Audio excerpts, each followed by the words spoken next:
latest in Insignia's series of webinars. Thank you very much for joining us this lunchtime, and today we are talking about caring for people under challenging circumstances. Before we start to do that, a couple of introductions. For those of you who don't know me, I am Jonathan Hemus. I'm the Managing Director of Insignia. Again, for those of you who are not currently working with Insignia, we are a crisis management consultancy. We help organisations to train, plan, prepare and sometimes handle the worst day of their organisation's life and make the right decisions and say the right things under intense pressure. We work across a whole range of sectors, everything from financial services to food, mining, sport and management consultancy. And today, as I say, we're here particularly to focus on the people impact of crisis. And so I'm delighted to have Martin Alderton joining us for this webinar. Again, I know that Martin is known to some of the participants on this webinar, but Martin, maybe if you could introduce yourself, please. Yes, thank you very much, Jonathan. So I'm Martin Alderton. I'm the founder and managing consultant at Clarity Stress and Trauma Limited. Really, there's two parts to what we do for people. As consultants, we're a source of advice, information and training for organisations that anticipate the possibility of having to manage a traumatic or possibly even a tragic incident and who want to be prepared.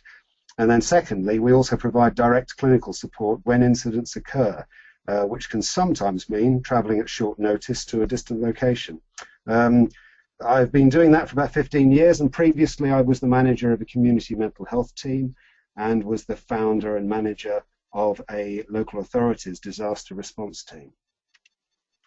Fantastic, thanks Martin. So over the course of the next hour, and I promise you we will finish on the stroke of the hour, we will be looking at some really practical guidelines as to how you can prepare and how you can then execute a response that minimises the potential trauma that can affect people who are directly impacted by a crisis. But before we go on to those practical guidelines, hints and tips, we just wanted to set some context first of all, and I wanted to show to you a piece of research that we conducted with PR Week earlier this month, and simply we asked people, the external world, to give the thumbs up or the thumbs down for how a range of organisations that have had to deal with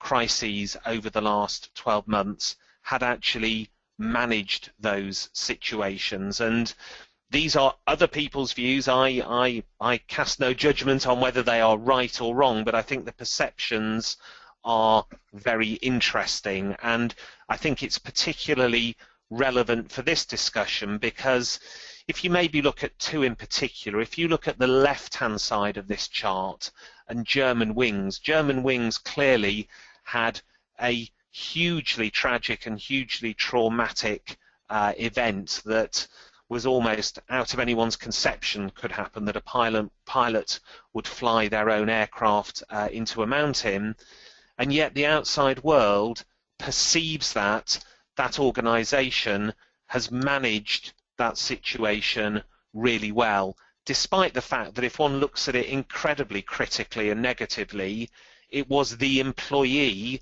of that business that caused that crisis. I believe one of the key reasons why that situation has been perceived to have been handled successfully was the way in which Germanwings looked after the family of the victims. My impression from the outside was that they were cared for very effectively and that they were at the forefront of Germanwings' thoughts immediately that crash occurred.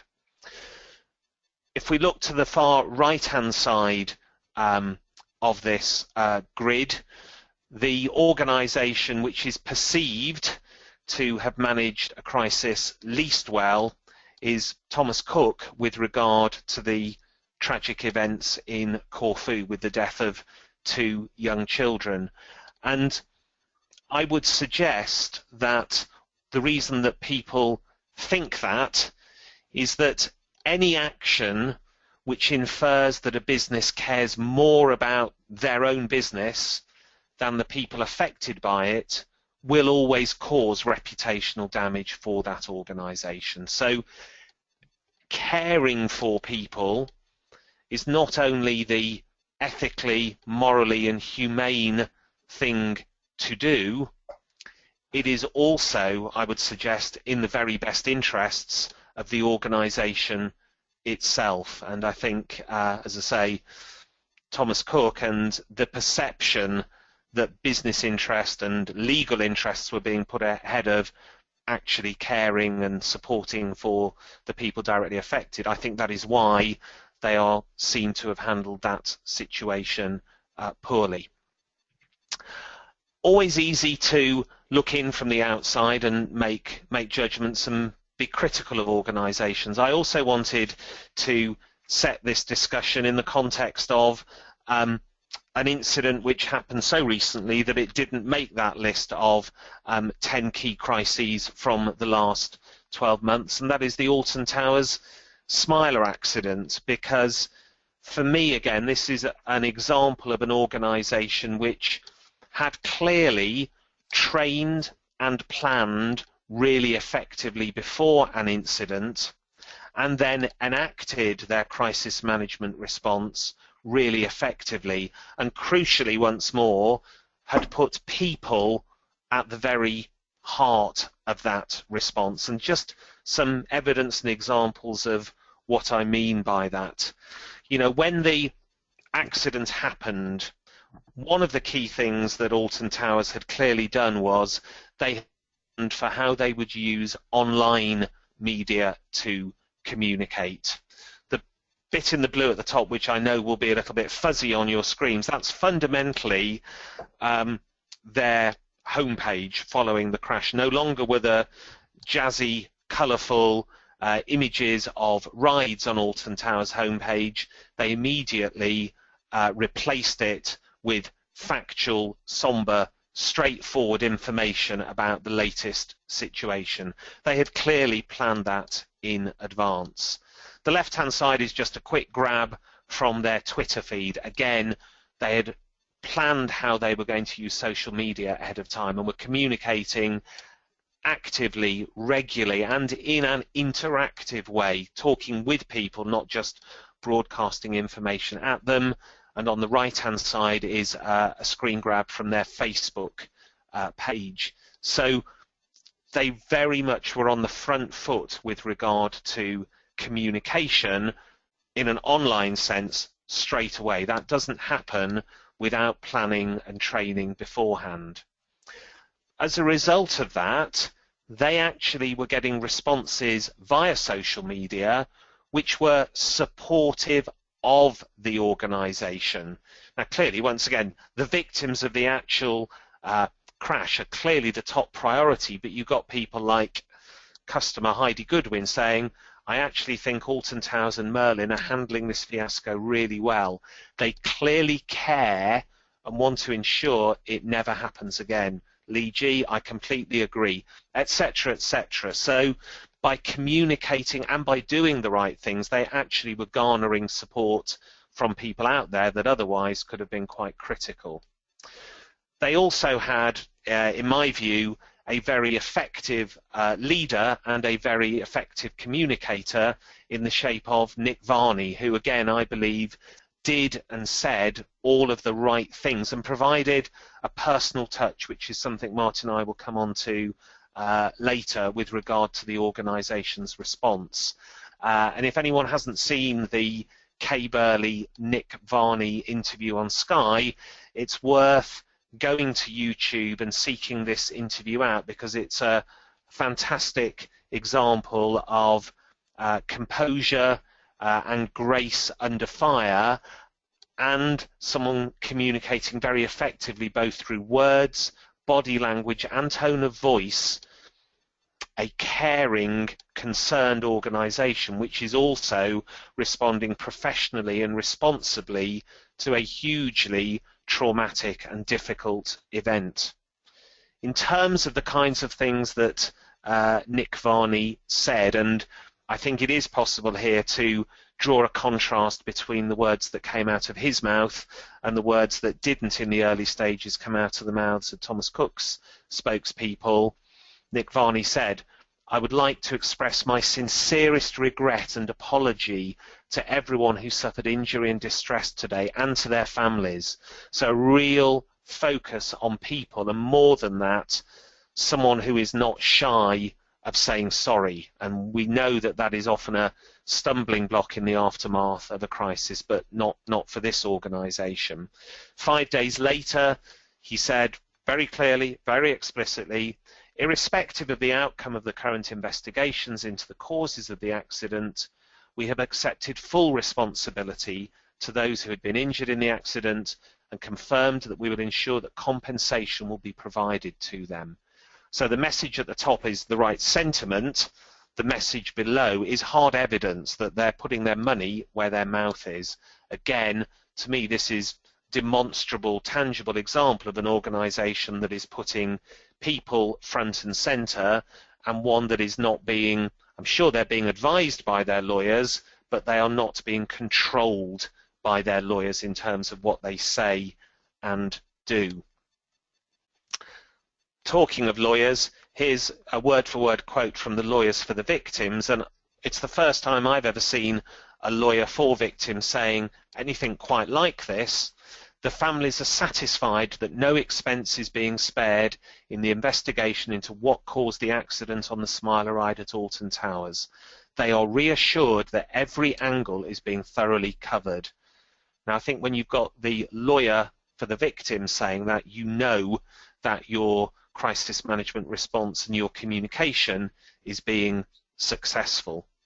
And as I said earlier in this section, it's important to do the right thing for people for moral, ethical and humane reasons. It is the right thing to do, but it is also the right thing to do for the business. And what this chart shows is the respective share price of Merlin on the day and then the days following the Smiler crash as compared with the FTSE 100 index. So you'll see, because it's a comparative chart, on the left-hand side they point.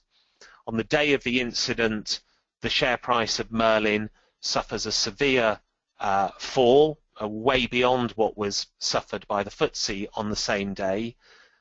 But what's fascinating is that by the end of last week, Merlin is actually outperforming the FTSE in the comparative period. Now, this may be a coincidence. This may just be events. This may be other things that Merlin are doing. But I would suggest, and in a sense hope, that Merlin are being rewarded and recognised for the quality of their response to that very traumatic incident. And our experience is that it isn't the crisis itself which has the power to harm an organisation.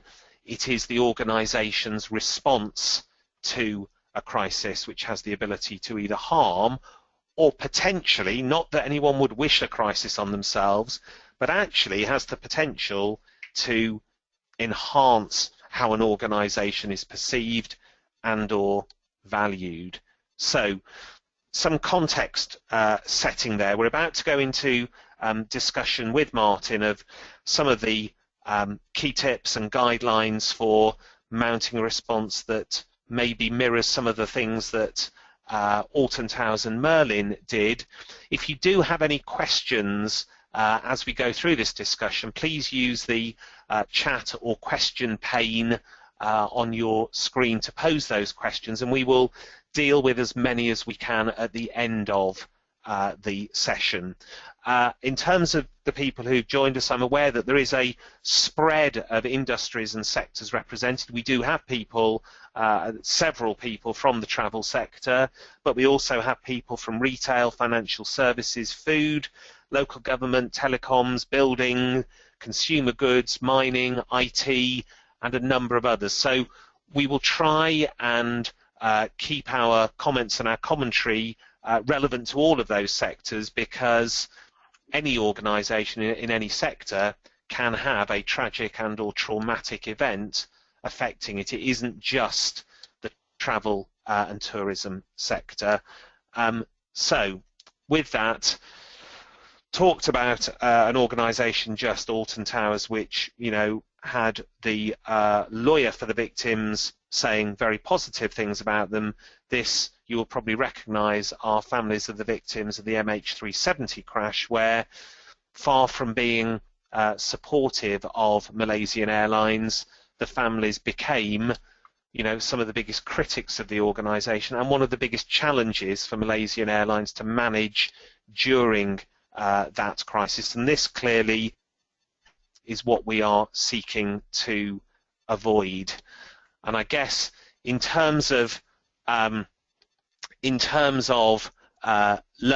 and guidelines, that first bullet point, I guess, is self-evident, Martin, the need to put caring for people at the very heart of your crisis response.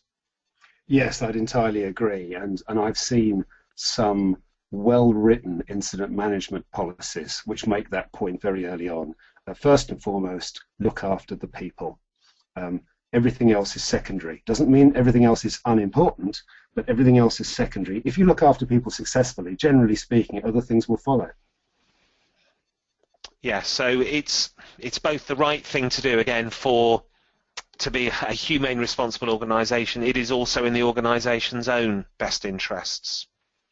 Yes, absolutely. I mean, we are very clear in saying to our customers and potential customers that whilst first and foremost we're a clinically based organisation, and we're most motivated by a wish to reduce psychological distress, we know that one of the benefits that often arises is that it helps to manage the reputational damage, or the potential reputational damage, that can be caused by serious incidents. And just picking up on your point from a few moments ago, I entirely agree that whereas you would never wish an incident upon an organisation, an incident well handled will enhance an organisation's reputation, often in a very helpful way. I refer to that as people becoming their product champions.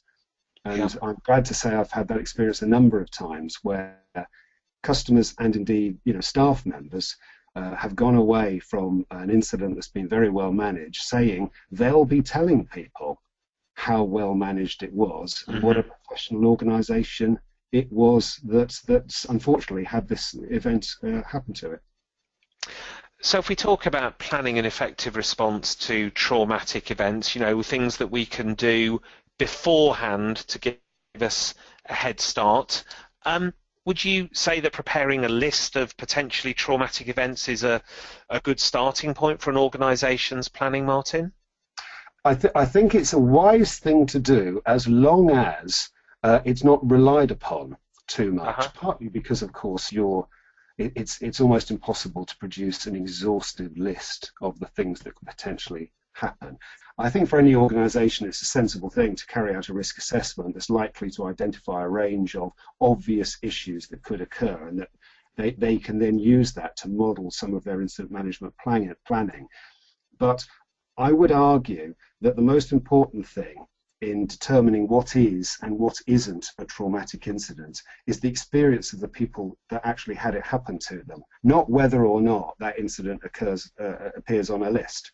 And what we're really interested in is, how do those people feel whilst the thing was going on? Now, you might think, well, you're asking us, Martin, to read their minds. No, I think what we are suggesting is that people try, within reason, based on the information that's available to them, to try and put themselves in the shoes of the people who've experienced whatever type of event it was, and to then think to themselves, what might that have been like? Might I have been very frightened?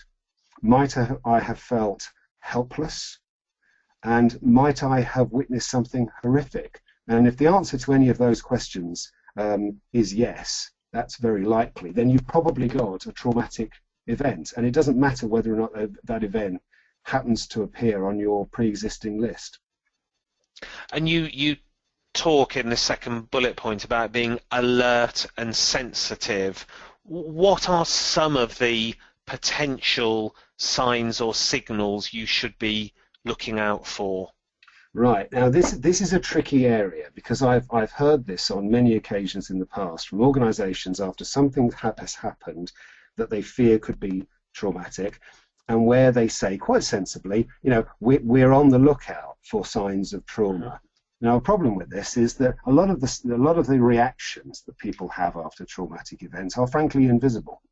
They are, you know, the thoughts and the internal feelings, the emotional responses, even sometimes physical responses that people have, which one may be relatively invisible, or two, people actually don't want to express to others because they may feel a sense of embarrassment or shame that they are reacting in this way to something. So when you're looking out for traumatic events, traumatic reactions, by the time you notice them, it's already a bit late, possibly. You know, time may well have passed before anybody, an inexperienced person or an experienced person, is likely to be spotting reactions which they can say are likely to have been caused through a traumatic experience. Most important thing I would suggest is being sensitive to what you know about the event, and then saying, from what we know about this event, it is likely to be traumatic.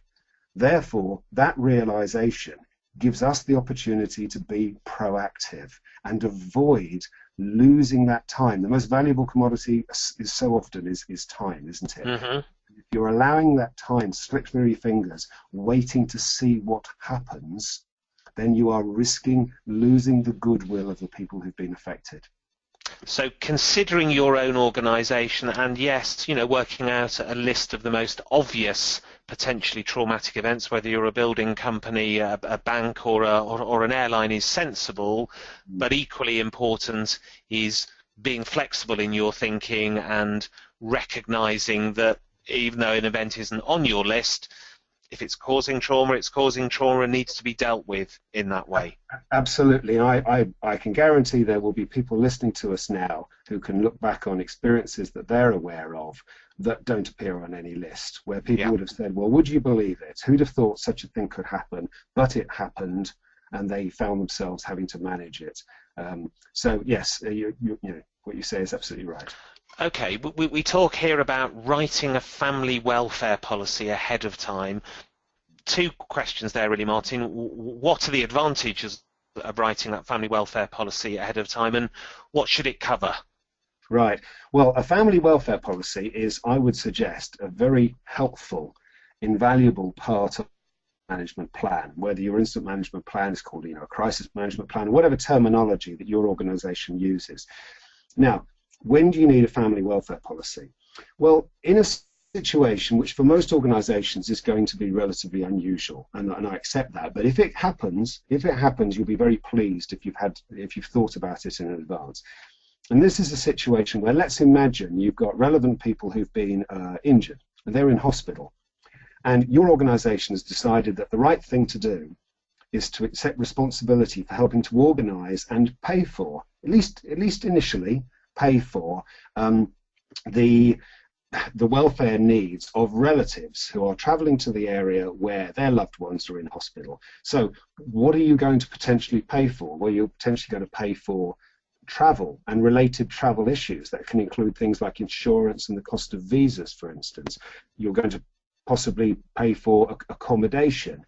So is that full board and lodging? Is that, you know, how are you going to do that? What level of care would you be prepared to pay for? And then there will be a range of other associated issues. Sometimes there will be issues that will be dealt with through insurance, but sometimes maybe not. Now, on these occasions, I would strongly recommend thinking very carefully and with a good degree of detail, not only about what things are that your organization might be prepared to pay for if such a circumstance occurred, but also to whom you're prepared to delegate responsibility for making these decisions. Let me offer an example. Sometimes the issues that arise in family welfare policy that can potentially cause the greatest consternation and loss of goodwill and so on are actually relatively trivial in terms of what they cost. And one that has come up a number of occasions in my experience is where somebody quite innocently and understandably asks a question like, well, thank you very much indeed. With my dinner that you just mentioned, is it okay if I have a glass of wine? Now, because we have a kind of built-in fear that if we say to people, well, yes, of course, that they're going to drink themselves stupid at our expense. In reality, of course, I can't promise you that would never happen. It would be very unusual. In my experience, the vital thing is that whoever is asked that question, if at all possible, has the delegated responsibility to say either, yes, that'll be absolutely fine, or I'm ever so sorry, but for whatever sensible reason they can give, no, that's not going to be available. What you don't is for them to say, oh, I don't know. Let me get hold of one of my managers and I'll get back to you. And then it turns out that takes a long time, it's frustrating, and it looks penny pinching and trivial. So, as I say, in working out what suitable family welfare policy fits with your organisation and the types of events that you could find yourselves managing, think about this in a reasonable level of detail, but also, if possible, try and delegate suitable levels of responsibility to people who are there and are able to be quickly responsive, rather than then having to go back to people who have authority but may be distant from the scene. So again, just a couple of things I would emphasise based on Martin's comments there. Firstly, the more you can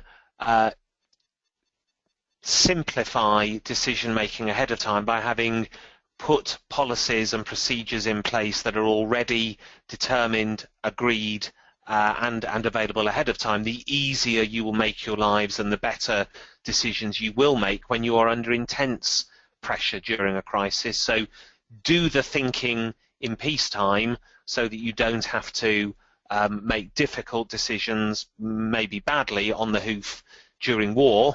And secondly, this idea of delegating as much responsibility as possible to the front line. And for me, that applies really to all areas of crisis management. Some of the most unsuccessful examples of crisis management is where, for example, a head office in New York or London has tried to remote control the crisis response in, let's say, Kuala Lumpur or Sydney. The people who are best placed to make those decisions are those in the very front line. So I would just endorse both of those points that Martin has made. So, okay, there are our first three guidelines. And by the way, there is an expanded guideline checklist that will be available immediately after this session, which covers all of the bullet points we're talking through in more detail. So you'll be able to download that immediately after this session. So, moving on to our second slide. So another key thing that can be done ahead of time, of course, is training. You do not want people to be having to do really stressful, alien tasks, not having been given the training, the guidance, the coaching, the skills that they need to do that. So, Martin, what role can your own employees play with regard to communicating with and caring for people affected by a traumatic event? Well, of course, there are a range of things that potentially employees may find themselves needing to do or being asked to do. And as you've just pointed out, very often within most industries, the things that people do in response to a significant incident are not their core skill set. The reason that they're employed is usually going to be for some other skill set. Mm-hmm. And so it is tough. And typically when people are preparing for such things, one can almost imagine them having their fingers crossed behind their back, thinking, well, this is sensible to prepare for, but I hope it never happens. So when something happens, what can you find yourself doing? First of all, there might be a role in terms of recognizing and reporting an incident. And that's something which can be useful to dwell upon. at a bit of length, more length than we have now. But the news of something serious happening to your organisation, can you reach you by who knows what means? There are so many potential ways in which that can happen. So whoever the staff member is that first hears about it needs to know that they are required, empowered to, if you like, raise the alarm, to escalate concern, to pass the information on. Then there are those who, because of their particular specialist skills or because of their senior role in the organisation, are likely to be part of an incident management team. The people who have to jointly take responsibility for managing that organisation's response, what it's going to do, when it's going to do it, and forever long that's going to take place. And then there are those that perhaps we're most concerned about now, the staff who are likely to have direct contact, possibly face-to-face, possibly over the phone, with people affected by the incident. So typically those are going to be other colleagues or customers or family members of colleagues or customers, but potentially could be others outside those groups as well. And for those people, even if they are people who have skills of communicating with customers and colleagues, nonetheless in these circumstances they're likely to find that the skills and knowledge required of them are somewhat different to those that they ordinarily use. And I guess, Martin, maybe a question that I've almost jumped ahead of. I mean, why not use specialists in this, given that you've talked about unique skills being required? Is this a job for employees, or might organisations be better outsourcing it to people who do this all the time? Well, my answer would be both. That you are likely in many situations to want to use the specialist third-party suppliers that are known to you and who you trust, whether they provide the kind of services that Clarity does with psychological support, or the advice that you provide, for instance, from Insignia and others as well, potentially. But however much you trust those organisations and however good they are, it is vital that people from the organisation itself are seen by those affected and by the outside world to be taking an active role in responding, to show that it is taken seriously, that there is care and concern being expressed on the part of that organisation, and that organisation does, within reason, want to be helpful, supportive and informative. Yeah. And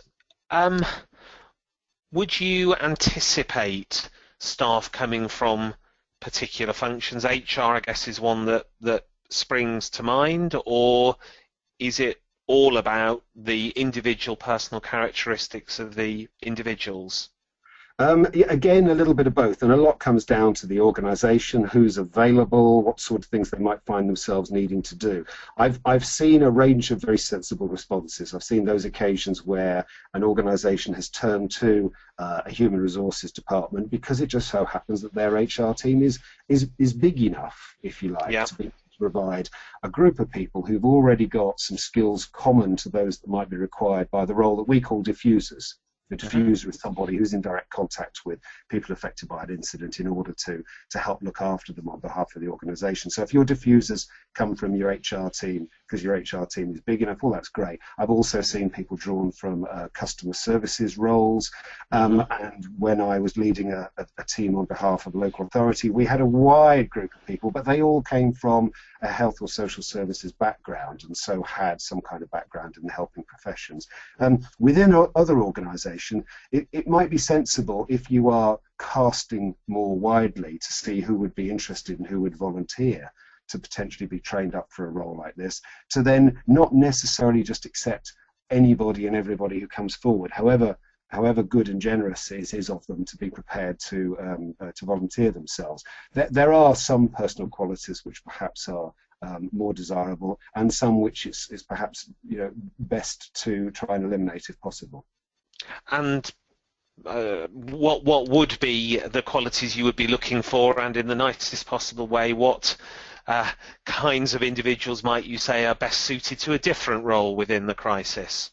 Yeah, I mean, you put that very tactfully, and you're quite right, because of course there will be people who have skills that make them useful in another role, and there will be occasions when you wouldn't want to put somebody in this position because, frankly, that's just the caring thing to do for them. If it's not suitable for them, then Yeah. the outcome for them might not be what you would want at all. I mean, there's a range of things. I'll just mention sort of 3 or 4 really. I mean, in terms of favourable qualities, you're looking for somebody who's recognisable as being a good listener, and somebody who is perhaps quietly efficient, can be relied to tend to get on with the things that they need to do and successfully complete them. Somebody who receives and shows respect in a fairly unconditional way, and will commit to a task, will keep confidentiality when that's required. A range of other things that are desirable, but worth mentioning 1 or 2 other things which are perhaps a little bit less desirable. First one, which I think is fairly obvious, but sometimes nonetheless has to be pointed out, is that maybe they're going to be a bit too busy with other things. And I do find people come forward very interested in this sort of role, very suitable and appropriate people, but you have to look at them and say, well, hold on a minute, if your organisation was having to manage a serious incident, given what you do, you would be busy already. You're not going to be available to do this. So somebody who's got a range of other responsibilities isn't going to be suitable. Somebody who is brusque and efficient is a good example of what you suggest there, somebody who might be very skilled and helpful in another role, but maybe not so much in a customer-facing role or a colleague-facing role when those people have been in traumatic circumstances. And then finally, even somebody who might be a very suitable person in your team and who's been trained, but has unfortunately suffered something like, say, a recent bereavement or personal crisis, then at least for a temporary period, they would probably be best being withdrawn from a group of trained people of this kind. And again, as you suggest, perhaps being given a different role in a crisis. Again, I think one of the most powerful things you said that I would endorse is that listening skills. In my experience, a lot of the role is listening and being sensitive to and amending your approach to what the particular individual wants or needs at that time. It is not in my experience, it's not so much a proactive role, and it's certainly not a teaching, imposing, or even guiding role. It's much more receiving, reacting, listening, supporting, and I think, in my experience, again, the kinds of people that perhaps want to sort out problems in a well-intentioned way, and certainly the big talkers rather than listeners are not always ideally suited to these kinds of roles. No, you're absolutely right, and it's important to say that the role that people take on at this early stage, because if we're talking about the early aftermath of some kind of incident, those people are only beginning the process of looking after those affected by the incident, and subsequently the support that those people will receive may come from specialists, may come from people within the health services, as well as continuing support and proactive communication from the organisation. But as you say, those diffusers are only beginning the process, and that, as you say, it isn't helpful for people who want to sort something out quickly, because they won't be able to just fix it. And as you also suggest, you're very right, we say in training to people, often there's as much listening as anything else to be done. And just as we will have heard people say to us perhaps at times, I feel better just for having talked about it. What they mean is, I feel better because you gave me that opportunity to talk about it, because you were just my willing listener. Yeah. And Martin, in brief, what would be the kind of training that is required by an individual who's going to be playing this role? Well, first of all, what you're aiming to do in the training is provide them with the skills and knowledge that gives them a degree of confidence should the day come when they are called upon to perform this role. So in giving them some confidence, what are you aiming to do? In the most part, it's not teaching people a whole new skill set, totally different from something they already know. If that were the case, how could you possibly achieve that within a reasonable period of time? And for many people, a good thorough day's training may well be sufficient, and followed up perhaps by some refresher training at the future stages. So you want people to have a grasp of what is it that causes psychological trauma. Those people who are experiencing psychological trauma, what reactions might they they have, how might they manifest themselves? So you as a diffuser over the phone or face-to-face, what are you likely to come across? What sort of things that people might actually say? What might they be talking about, and so on? Then the do's and don'ts, and a little bit like you were saying just a moment ago in terms of suitable people to perform this role.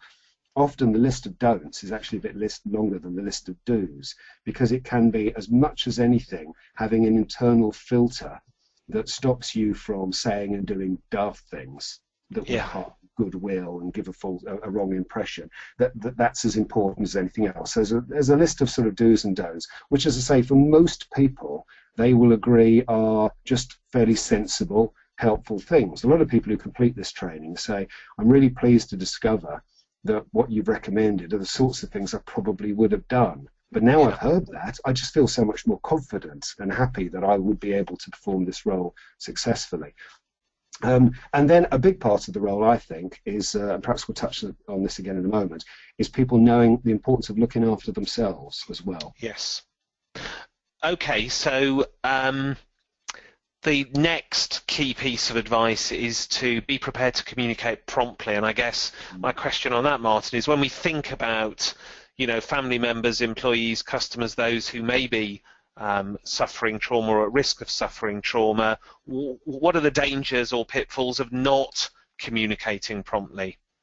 Well, I've been talking about the reactions that people suffer after a traumatic event. Broadly speaking, there are two types. There are a range of possible reactions that I won't go into in detail now, but which are, though distressing and disruptive, they're the normal, ordinary reactions that normal, ordinary people will suffer if they've suffered something that's genuinely traumatic, something that has those characteristics of being frightening and bringing about feelings of helplessness and perhaps witnessing something horrific.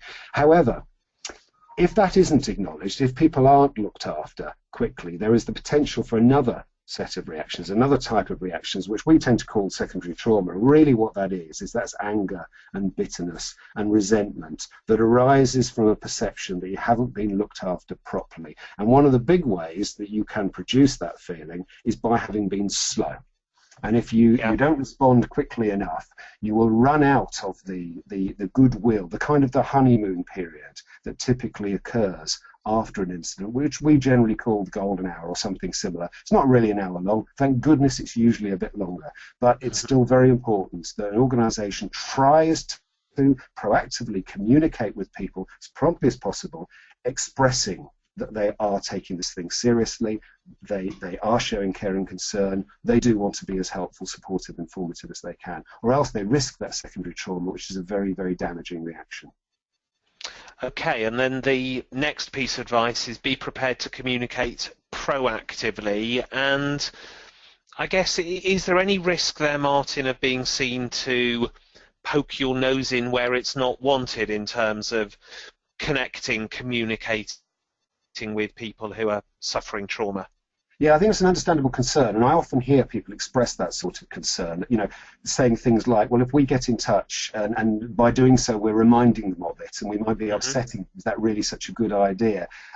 I would say that if they've suffered something genuinely traumatic, they're not going to have forgotten about it, and any expression of concern is going to be welcomed. It would be rare indeed for people to say, oh, you know, I think it's very inappropriate that they got in touch to say, we're sorry to hear what has happened, we're taking it seriously, we're going to be doing what we can to be helpful. Is there anything else we can do for you that we need to know about now? I think, you know, simple questions like that. I think it would be rare indeed that anybody who was actually genuinely affected by an incident would say, well, you know, I would have preferred not to have heard from them. Just the opposite. 99 times out of 100, if not more, I would say just the opposite, that getting in touch quickly and doing it proactively is very likely to help bring about the outcomes that you prefer to see. And again, in your experience, Martin, what's happened when the other approach is taken, that people don't reach out proactively? What are the pitfalls of that? Well, I mean, in a sense, the opposite of proactive is reactive. So react is where you wait for people to come forward to say, in a sense, well, what are you going to do? Or we need some help. Or given what's happened, this is having a big impact on me. Quite often, by that stage, a lot of time will have passed. It's often the case that people, for various reasons I mentioned embarrassment and shame and so on earlier on, won't want to come forward and say how affected they are by something. So by the time you reach the point where people do ask, do let it be known that the impact of this thing is affecting them in a big way. Often quite a lot of time has passed. By that time, along with that request, there will typically be a sense of dissatisfaction. Goodwill has been lost by then. So if you wait for that to happen, I had an incident some years ago where a very, very good quality deluxe hotel had an excellent guest relations team, and there were a family at the hotel who'd had a very unpleasant thing happen to them, and I was told that the family knew that they were welcome to go to the guest relations desk at any time, 24 hours a day, for anything that they need. Now that was lovely, and the guest relations staff were well trained and so on, and it was a good quality hotel, and it wanted to be generous to this family. However, the fact that that family had got to go to this desk to say, this has come up now, can you help us with this, was the opposite of what you wanted. The idea was for somebody to actually approach them pretty regularly, given the circumstances they were in, to say, how's it going? Is there anything else we could be doing? I'll be coming back to see you again in another couple of hours or so, or I'll try and catch you just before dinner, or I'll try and catch you at breakfast tomorrow. Things of this kind will tend to go down better than saying, just come and let us know when you need help. Great, thank you. So we're coming on now to the final 10 or 12 minutes of this webinar, and we have three other key pieces of advice to impart before the hour.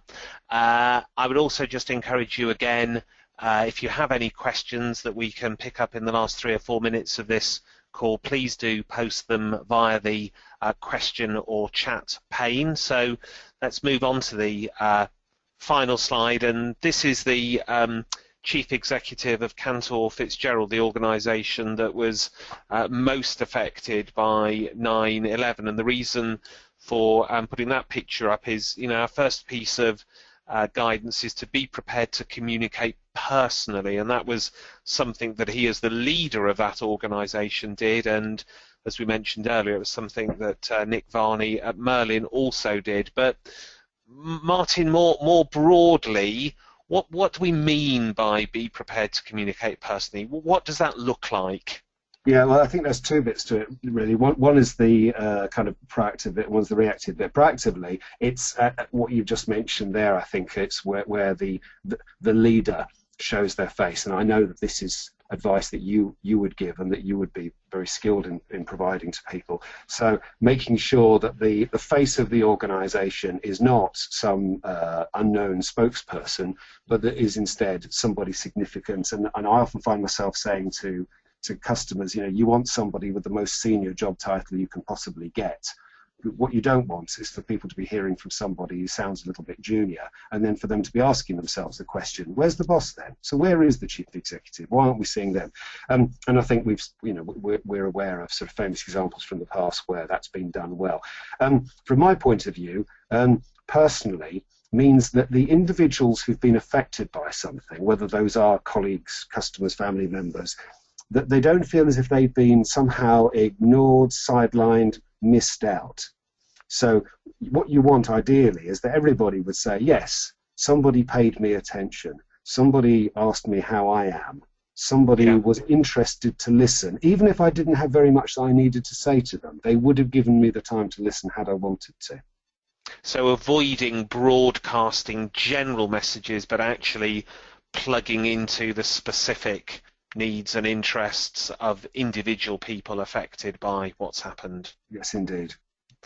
And I guess the other thing I would also add to that is a personal tone of voice as well. I think, we see examples of corporations, organisations where they adopt their normal business-like style of communication in a traumatic situation. Even worse, they adopt a legalistic style of communication under traumatic circumstances, and that clash of the logical, coldly efficient, slightly removed form of communication, that clash with the raw and visceral emotion of someone who is suffering trauma, has the potential for a major clash.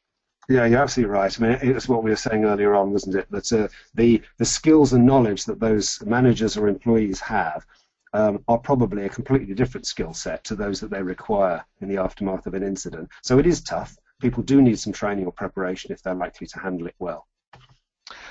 The penultimate piece of advice: keep communicating. So not just on the day of the crisis or the day after, but for how long, Martin? How long should organisations imagine they will need to keep communicating?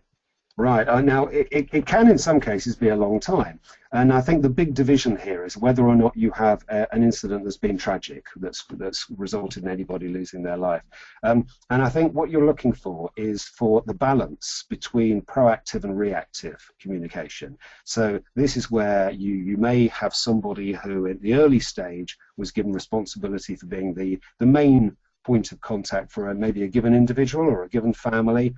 And so for possibly weeks, possibly months into the future, they will from time to time get in touch to say, how are you doing? Is there anything else we need to know? And so on. At some point, it will be reasonable to say to them, if you think that it's okay for me to do so, I suggest that I won't call you anymore, but you can always get hold of me. You know how to do that, and you're always welcome to do so. So at that point, you're transitioning from proactive to reactive. So you're not saying this is it, we've reached a deadline, it's been 3 weeks or 3 months or whatever, and that's the end of the contact. What you're saying is this feels like a suitable time to say, get in touch if there's anything else you think we need to know or can do, but otherwise I won't trouble you with further calls.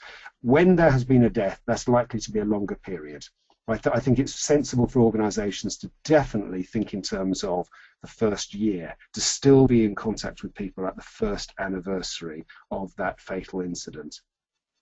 And I just want to supplement what you've said, Martin, with a question that's just come in, which you may feel you've totally covered, but probably reinforces what you've just said. The question is, what criteria will determine when it is safe to withdraw the support, and who will make this decision? Yeah, well, as I say, I think that it's initiated by yourselves as the organisation, and if you've got a group of people that you're helping to support and look after and maintain contact with, and you're wanting to preserve goodwill so that you avoid reaching the point where those people at some later date say, well, you would have thought, wouldn't you, that they would have kept in touch for a bit longer than that. It would have been the right thing to do. We hadn't even had the inquest yet, for instance, or something of that nature. Then of course, you've got a management decision to make, which is at what point will we begin to think about making that transition from proactive to reactive. But then there will be an individual decision to be made, and I think then you're looking to the people who are actually maintaining the contact and the relationship with those individuals, family members, whoever they are, to say, does that feel like a good thing from the last time that you spoke to them? And yeah. I know from my experience that I will sometimes suggest this to somebody, and they will then say, well, actually, yeah, I would be grateful if you could give me a ring again next month. And I'll say, that's absolutely fine. That's what I'll do then, and we'll perhaps put something in the diary, and then I'll bear it in mind that maybe the next time that we speak, I'll then be raising the issue again gently and saying, would you like to receive another call from me, or are you happy now to know that you can get in touch? Okay, so in the final couple of minutes before going into our wrap-up session, Martin, clearly a very important point. Don't forget to look after the helpers. Could you just talk to us a little bit more about what that looks like? Certainly. Yeah, just very quickly then, looking after the employees who are going to be managing something which is probably outside their normal working experience, may involve them doing things which are quite distressing at times, but certainly likely to be quite pressured, quite demanding, possibly for long hours, possibly for over quite an extensive period of time. So how do you look after them before, during and after the event? Well, of course, it's important to have some preparation, some training, and not just have training that stands alone and then comes and goes and that's it, but maintain an in-house profile of the role of those who might be called upon to be diffusers or whatever the role that it might have in the incident management team. During the response to an incident, and first and foremost, one of the things that comes up very often is that there's an initial kind of all hands on deck reaction. Everybody's in the office working very, very hard. If this is something that is going to run on into the night, through the night, into the following day, then as soon as possible, start sending people home. You need them to be able to come in refreshed in another, who knows, 12 hours time or something like that. When people are leaving, having done some work, been in contact with those who are distressed, try and provide some kind of quick, hot debrief where literally you're just asking you, how do you think that went? You know, was there anything about it that was particularly difficult? Is there anything that you think you should make a point of leaving with us before you go? When you do get home tonight, are you on your own? You're going to be with other people? Are you going to want to talk about this? Or do you think just a quick sort of concerned expression of concern for them as they're leaving? Quite often people on these occasions can find themselves leaving feeling as if, my God, I've just gone from that incredibly intense experience and suddenly I'm outside in the cold on my way home and my head is spinning. Look for opportunities to look after people, you know, provide them with private space, time away from those who they're supporting, make sure they get the opportunity to get fed and to have some rest and some sleep, and then subsequently afterwards praise. Praise is the biggest motivator. Let people know that you're grateful for what they did, that you recognize what they did, and that they have the opportunity to contribute to some kind of review process. How did we do as an organization? What went right? What went wrong? We want everybody's opinion.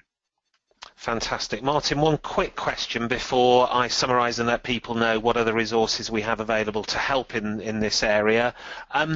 If possible, do we keep the same helper linked in with the same stakeholder throughout the process? Right, is that helpful? Yeah. Excellent question. Right. And it's not my question, it is a question from participants. So. It's a very good question. It comes up a lot. I would say, if at all possible, to have small teams of 2 or 3 people, so that because when one individual has to shoulder that responsibility, that can turn into a very difficult and arduous burden, and people feel a very, very strong sense of attachment to those that they're supporting, and that can create difficulties for them. Better for them perhaps to initially be saying something, my name is Martin, I'm contacting you on behalf of this organisation. I'm going to be doing what I can to help look after you. And I have colleagues that will be doing that with me as well. When the time comes, I'll introduce them to you, or they'll be able to introduce themselves. I'm one of a small team of people available to support you. So although you may have somebody who is the primary link, from the very beginning, they shouldn't be describing themselves as the only link, because that can be a very tough burden to shoulder. Thank you. Literally in the final 2 minutes, I just wanted to wrap up, first of all, by saying thank you very much to Martin. But in terms of all of the participants on this webinar, we do have further resources on the back of this webinar. Firstly, we have that set of principles, guidelines that we've walked you through during the webinar, but in more detail, which will be available to download subsequent to this webinar, and we will send you all details of how to do that.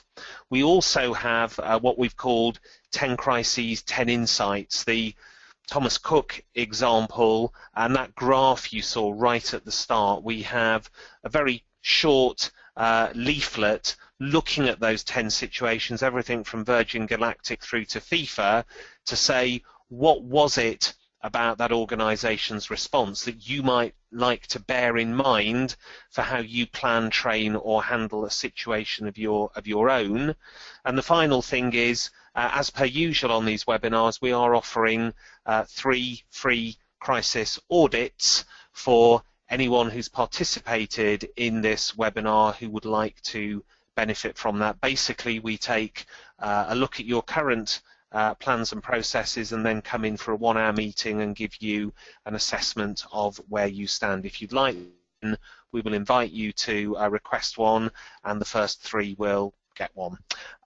Thank you very much, Martin, for imparting your wisdom and experience. I'm sure everyone will agree that that was incredibly insightful and incredibly useful. You're very welcome. Thank you, Jonathan. Thank you. Thank you, Martin.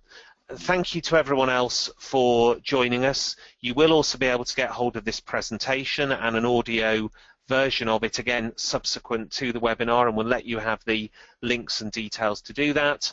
And we will be holding our next webinar in September, and we will mail you details of that ahead of time. But thank you for joining us. Thank you, Martin, and we will speak with you all again soon. Thank you. Goodbye.